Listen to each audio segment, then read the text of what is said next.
자, 다시 한 번 더 인사하겠습니다. 행복합니다. 행복합니다. 네. 길을 가다 보면 식당들이 있는데 어떤 식당은 굉장히 문전성시를 이룹니다. 그런데 바로 옆에 있는 식당인데도 동일한 업종인데도 거기는 파리가 날립니다. 춘천에 가보면 춘천에 이 닭갈비가 유명한데요. 어떤 집에 가면 정말 대기표를 뽑아야 되는데 어떤 집에 가면 정말 한 사람도 없어요. 왜 그럴까? 아주 오래전에 읽었던 이야기 가운데 하나입니다. 잡지 가운데서 이런 이야기가 있었습니다. 비틀즈 단원 중에서 한 사람이 솔로로 데뷔를 했습니다. 근데 솔로로 데뷔했는데 그때에 한 유명한 가수가 권총을 들고 무대에 올라와서 죽여버리겠다고 그렇게 했습니다. 왜 그랬느냐? 이후에 물어보니까 저놈의 노래에는 혼이 없어. 정신이 없었다라는 것입니다. 혼이 없는 노래를 부르면서 용서할 수 없다. 그래서 내가 죽여버리겠다. 그렇게 했다라는 것이죠. 참 많은 생각을 했습니다. 대중적인 이 가벼운 노래를 부르는데도 자기 나름대로 혼을 담고 정성을 담고 거기에 모든 것을 쏟아넣는데, 그런데 목회를 하는 저는 그렇게 하고 있는가? 그렇게 해야지 성공하는 가수가 겨우 될 정도인데 우리가 살면서 어떻게 얼마만큼 노력하고 있는가? 성공한 사람들의 특징 가운데서 공통적으로 열려진 특징이 뭐냐면 바로 전심전력하고 있는가, 혼을 갈아 넣었는가. 제가 아는 연예인 가운데서도 하루에 16시간, 15시간을 물론 밥도 먹고 거기 가겠지만은 연습장에 가서 춤을 춰요. 그렇게 해도 잘 안 되더라고요. 그렇게 해도. 정말 뼈를 갈아 넣는 그런 열심이 있음에도 불구하고 잘 안 되더라고요. 저는 목회에 전심전력하고 있는가 고민해 봅니다. 우리 성도님들은 예수님을 위해서 전력 투구하고 있는가? 한번 생각해 보시길 바랍니다. 목회에서 가장 어려운 단어가 뭐냐면 성공이라는 단어입니다. 무엇이 성공일까? 저는 한 가지 정의를 내릴 수 있는데 이 정의가 뭐냐면 바로 예수께서 이 세상에 오신 이유를 잘 대변하는 목사. 예수께서 이 땅에 오신 이유, 그 이유를 잘 대변하는 목사. 여러분들도 일생을 살아가면서 성공했다라고, 예수님께서 죽으시면서 다 이뤘다고, 33살에 죽었는데 뭘 다 이뤘겠어요? 아직까지도 할 일이 많은데. 근데 예수께서 죽으시면서 다 이루었다고 이야기를 하셨어요. 무엇을 다 이루었는가? 예수님께서는 이 땅에 오시면서 부여받은 사명을 다 이루었기 때문에 33살에 어찌 보면 요절이지만 이른 나이에 죽었지만 다 이루었다라고 고백하면서 죽을 수 있었던 것입니다. 우리도 마찬가지예요. 그 가치가 정해져 있지는 않습니다. 목회에 대한 가치. 예를 들면 말씀 사역에 대한 가치를 가지고 있는 분은 말씀 사역에, 또 제자 훈련에 대해서 가치를 두고 있는 분은 제자 훈련에, 긍휼 사역, 또 가난한 사람들에게 다가가서 낮은 자로서 섬기는 그 사역에 가치를 두고 있는 사람은 그 사역의 가치에, 또한 찬양 사역에 가치를 두고 있는 사람은 찬양 사역의 가치에, 서로 다른 사역을 하고 있지만은 그 가치를 가지고 끝까지 달려가는 목회.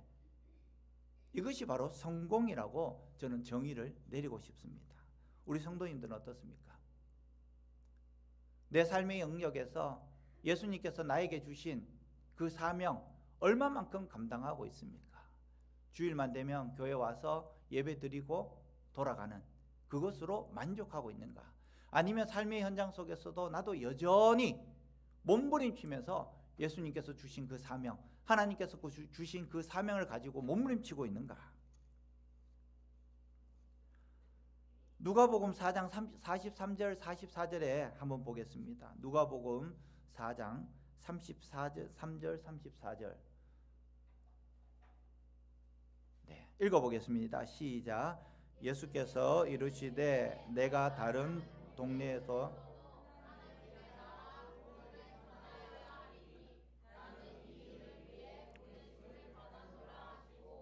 갈릴리 여러 회당에서 전도하시더라. 아멘. 예수님의 사명은 바로 이것이었습니다. 내가 다른 동네에서도 하나님의 나라 복음을 전해야 하리니 나는 이 일을 위해 보내심을 받았노라. 복음 전하는 것이 바로 예수님의 사명이었습니다. 즉 저와 여러분들도 복음 전하는 일에 최선을 다해야 하는 것이에요. 이것이 사명을 다하는 겁니다. 오늘 6분 나오셔서 남성교회에 특송했습니다. 내년에는 6분 나오시면 안 돼요. 몇 분 나오셔야 될까요? 12분 나오셔야 돼요. 아니면 더 많이 나오셔야 돼요. 그 사명을 다하는 거예요. 따라하겠습니다. 사명은 목숨을 쓰는 것이다. 목숨을 쓰는 것이 사명입니다. 늙어서 죽기를 원하십니까? 아니면 사명을 다하다가 죽기를 원하십니까? 사명을 다하다가 죽기를 원하는 우리 성도가 되어야 하는 것입니다. 오늘 예루살렘으로 상경하는 예수님의 그 모습을 봅니다. 41절 말씀에도 보면은 예수님의 가족은 여느 가족들처럼 해마다 유월절을 맞아서 예루살렘에 올라갔습니다. 우리 유월절은 오순절과 초막절과 아울러서 유대인의 3대 절기 중에 하나였습니다. 예루살렘으로 순례길을 떠나는 그 전통이 있었던 것입니다. 예수님의 아버지 요셉과 마리아는 모세의 율법을 따라서 올라갔던 것입니다. 2장 21절에 보면 굉장히 도전되는 말이 있습니다.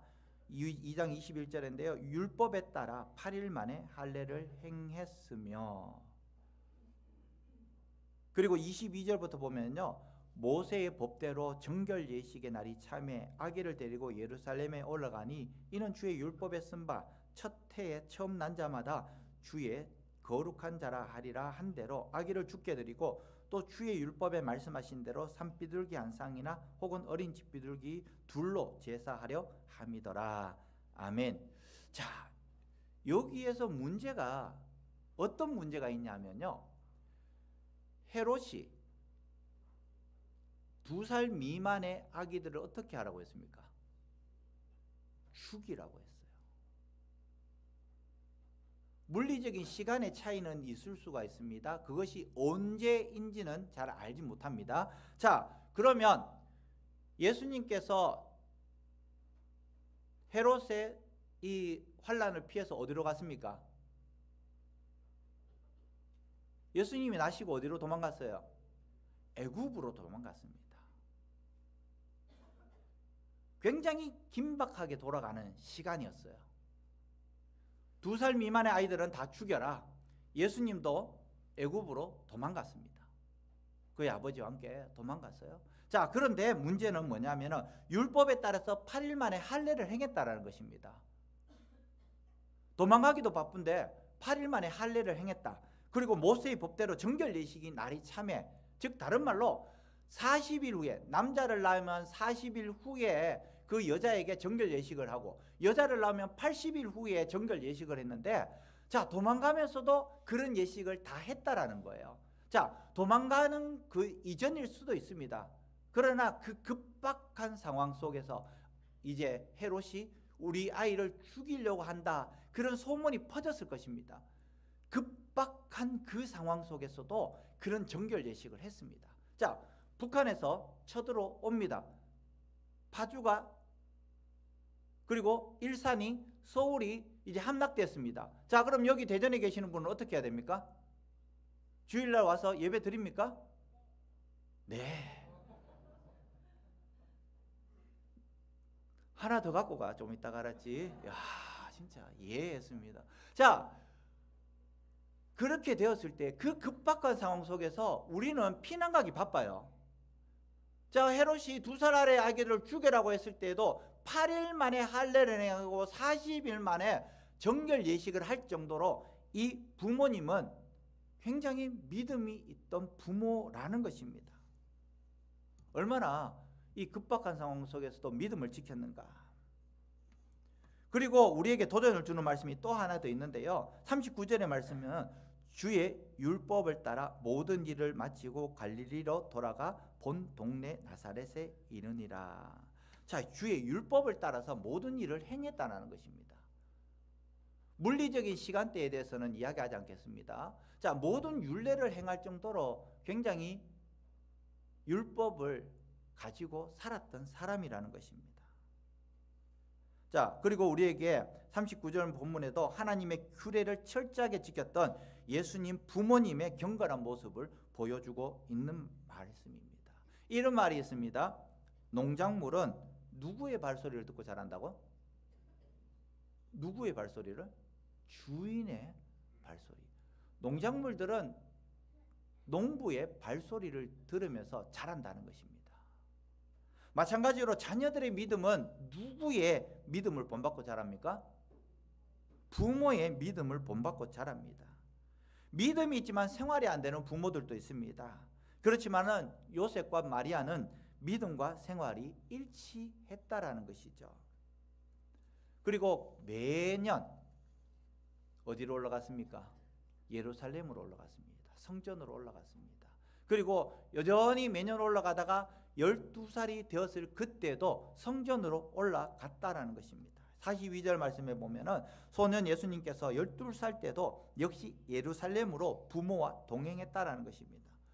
유대인에게 있어서 12살, 13살은 굉장히 중요한 나이입니다.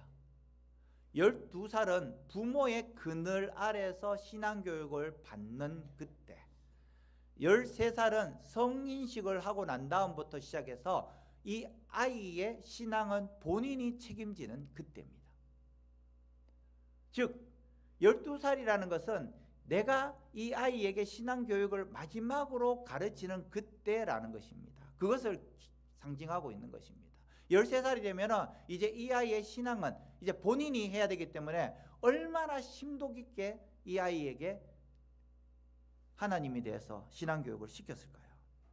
전환기 가운데서 12살이라는 것이 중요하다는 것이죠. 그래서 12살의 신앙교육이 얼마나 중요한지 모릅니다. 중고등부 때도 신앙교육을 합니다. 그러나 중고등부 때 우리 아이들 말 듣습니까? 안 듣습니까? 잘 안 들어요. 선택적으로 들어요.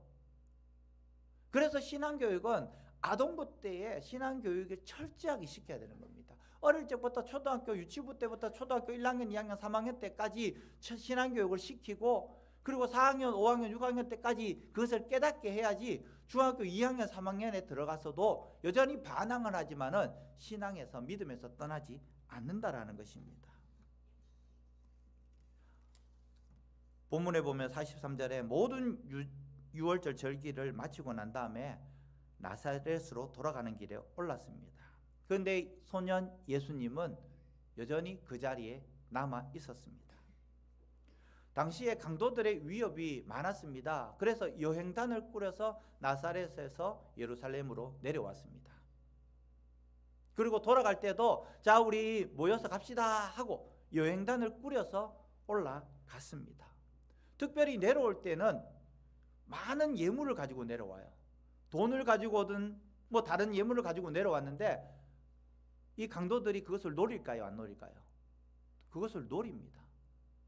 그래서 많은 사람들은 한꺼번에 같이 내려오고 또 한꺼번에 같이 올라갔다라는 것입니다. 이제 모든 행사를 마치고 이제 나사렛으로 올라가는 그 길, 예수님의 부모도 예수가 우리의 무리에 끼어 있을 거라고 생각을 했습니다. 그런데 하루가 지나고 난 다음에 아무리 예수를 찾아봐도 예수가 없었습니다. 출발할 때는 친척들 가운데 어디에 있겠지. 점심을 먹을 때가 되었는데 누구의 집에서 먹고 있겠지. 그냥 생각을 하고 있었던 거예요. 저녁이 되었는데도 아이가 보이지 않습니다. 잠을 자야 되는데 와야 되는데 보이지가 않습니다. 아무리 찾아도 없었던 거죠. 많은 무리들이 이제 나사렛으로 올라가고 있는데 그런데 예수님의 부모들은 예수님을 찾으러 다시 내려왔습니다. 며칠 만에 예수를 찾았다고 성경은 기록하고 있습니까? 3일.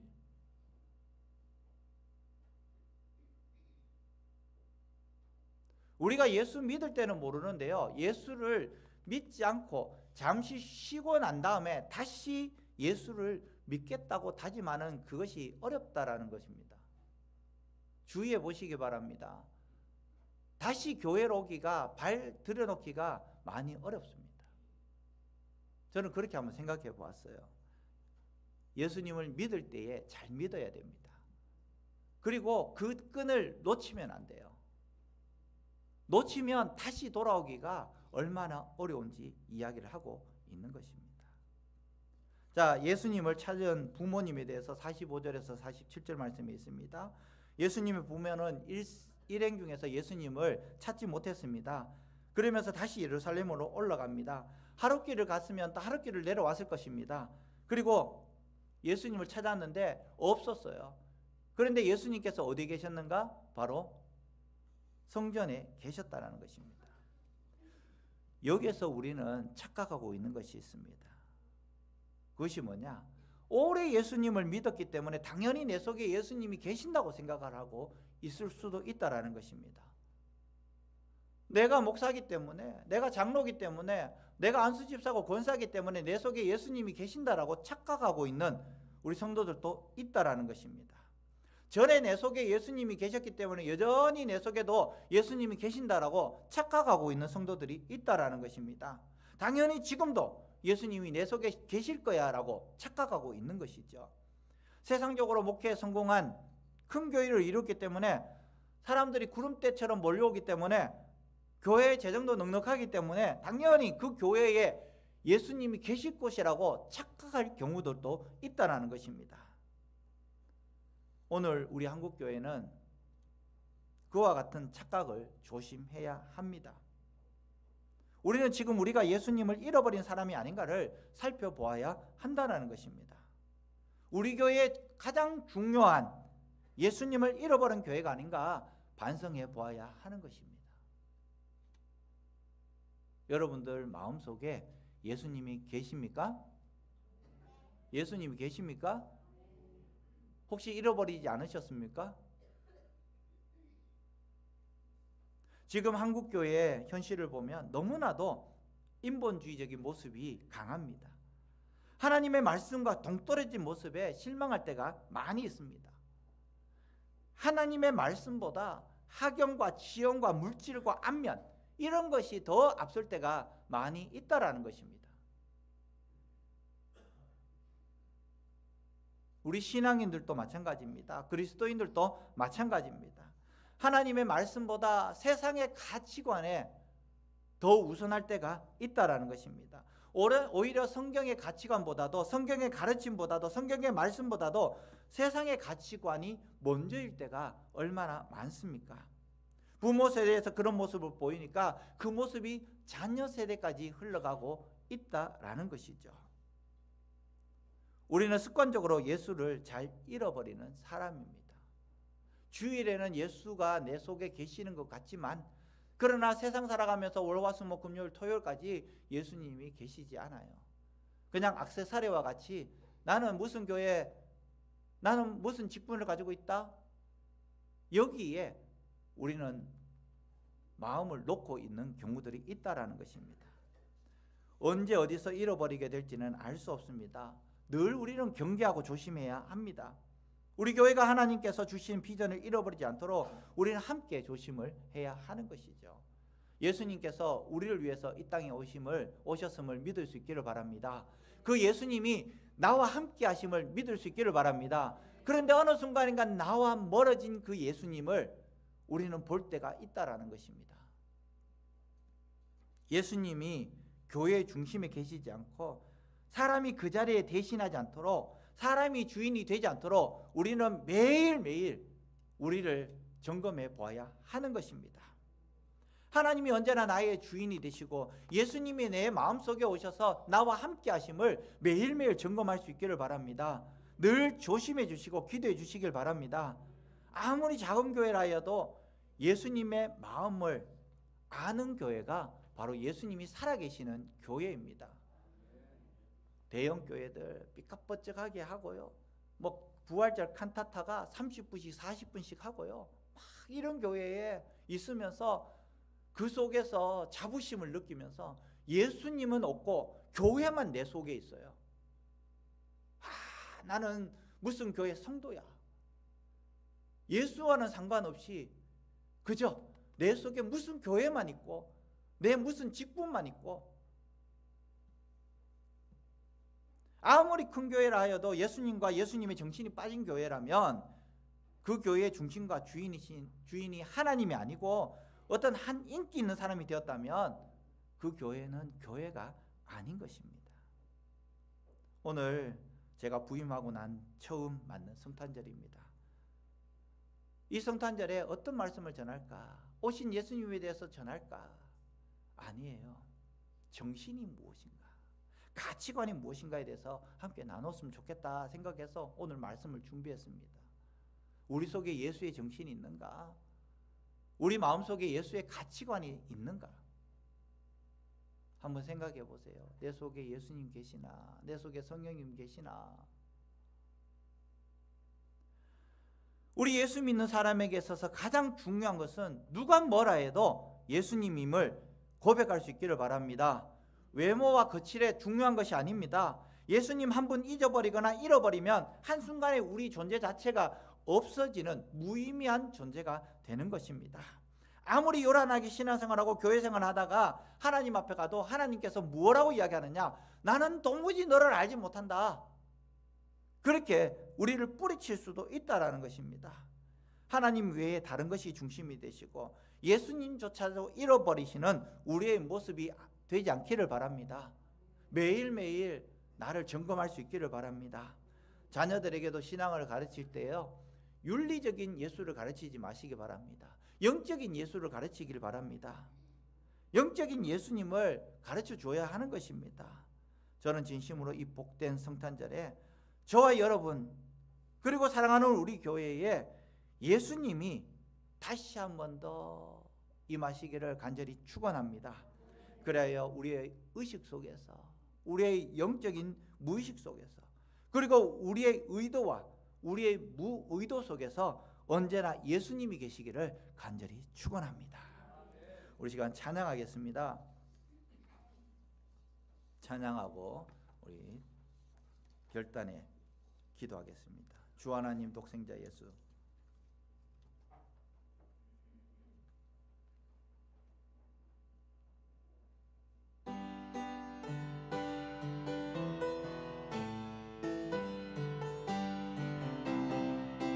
주 하나님 독생자 예수 날 위하여, 우리 박수 치면서 내 모든 죄 용서하시고 죽음에서 부활하신 나의 구세주, 살아계신 주 나의 참된 소망, 전혀 없네 사랑의 주 내 갈 길 인도하니, 내 모든 삶의 기쁨 늘 충만하네. 주 안에서 거듭난 생명 도우시는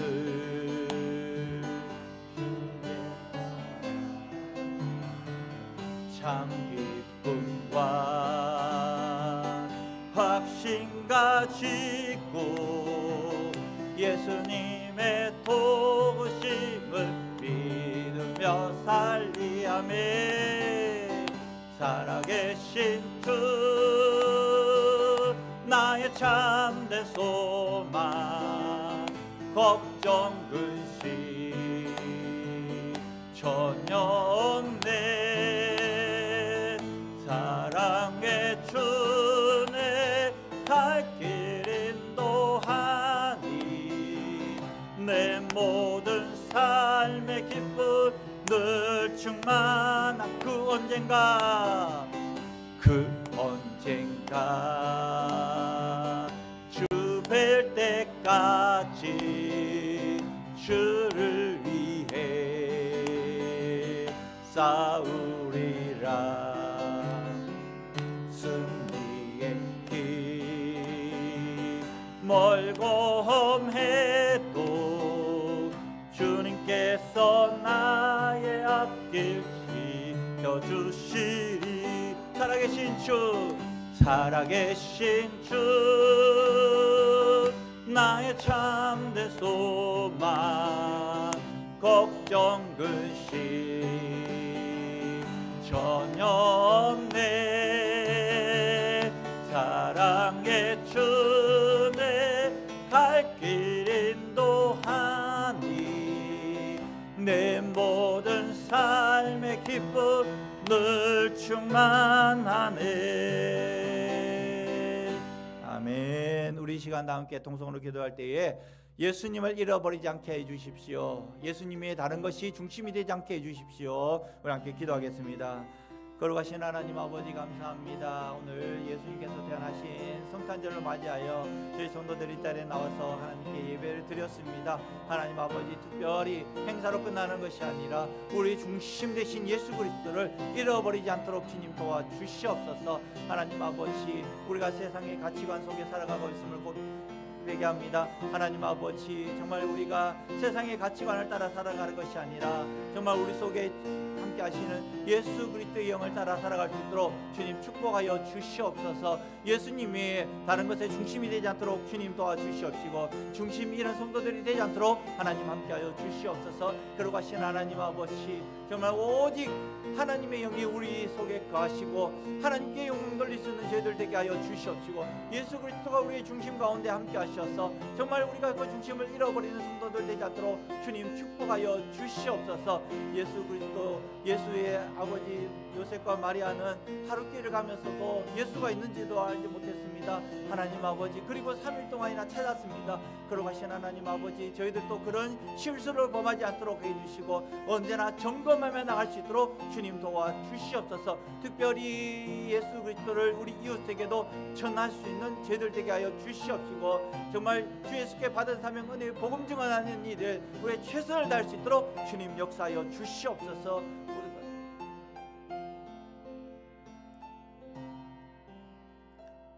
하나님 아버지 예수님을 잃어버리지 않도록 우리 마음을 주장하여 주시옵시고 예수님 외에 다른 것이 중심이 되지 않도록 하나님 은혜 베풀어 주시옵소서.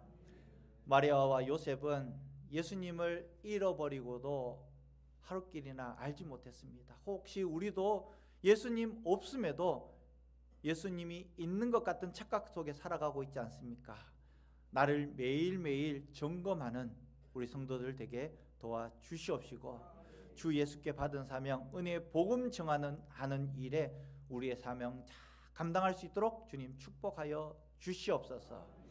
지금은 우리 주 예수 그리스도의 크신 은혜와 하나님 아버지의 무한하신 사랑하심과 성령님의 감동 감화 위로 교통하시는 역사가 예수님 탄생 축하하며 감사하며 이 자리에 모인 주님의 권속들 머리 위에 가정 위에 자녀들 위에 지금부터 영원토록 함께 하시기를 간절히 축원하옵나이다.